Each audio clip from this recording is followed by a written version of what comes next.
আসসালামু আলাইকুম। আজকে আমরা জানবো যে আপনার দাদার আগে আপনার পিতা যদি মারা যায় তাহলে দাদার রেখে যাওয়া সম্পত্তিতে আপনি ভাগ পাবেন কিনা। এটা পারিবারিক অধ্যাদেশ 1961 4 ধারায় বলা আছে, যদি দাদার আগে পিতা মারা যায় তাহলে ওই সম্পত্তির ভাগ নাতি নাতনিরা অবশ্যই পাবে। যখন দাদা মারা যাবে তারপরে ওই জমির ভাগ হবে।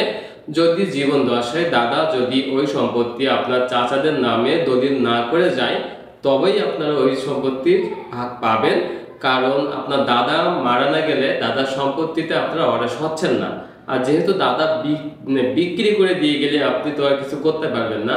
সুতরাং যদি দাদার আগে আপনার বাবা মারা যায় তাহলে অবশ্যই চাচারা যে ভাগ পাবে, আপনার আব্বু যে ভাগ পেত আপনার সেই অংশটুকুই ভাগ পাবেন।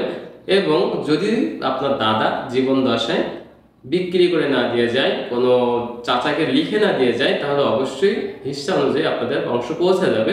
কিন্তু সেটা দাদা মারা যাওয়ার পর। আপনার পিতা মারা যাওয়ার সঙ্গে সঙ্গে কিন্তু পিতার জমিতে আপনারা ভাগ করতে পারবেন না। অবশ্যই দাদাকে এটা হচ্ছে দাদার মৃত্যুর পরেই আপনি দাদার সম্পত্তিটা পাবেন। এটা বলতে খারাপ লাগলো, আসলে এটাই বাস্তবতা যে আসলে একজনের ওয়ারিশ সম্পত্তি নিতে গেলে অবশ্যই তাকে মৃত হওয়া লাগবেই। সুতরাং আপনার পিতার আগে যদি আপনার দাদা মারা যায় তাহলে তো কোনো সমস্যাই নেই। আর যদি দাদার আগে পিতা মারা যায় তাহলে আপনাকে অপেক্ষা করতেই হবে। আর আপনার যে জমি হিস্সা আপনি অবশ্যই পাবেন। ধন্যবাদ। আর এরকম কোনো ভিডিও লাগলে অবশ্যই কমেন্টে লিখবেন, আমি আরো অনেক ভালো ভালো ভিডিও নিয়ে আপনার জন্য আসবো। ধন্যবাদ।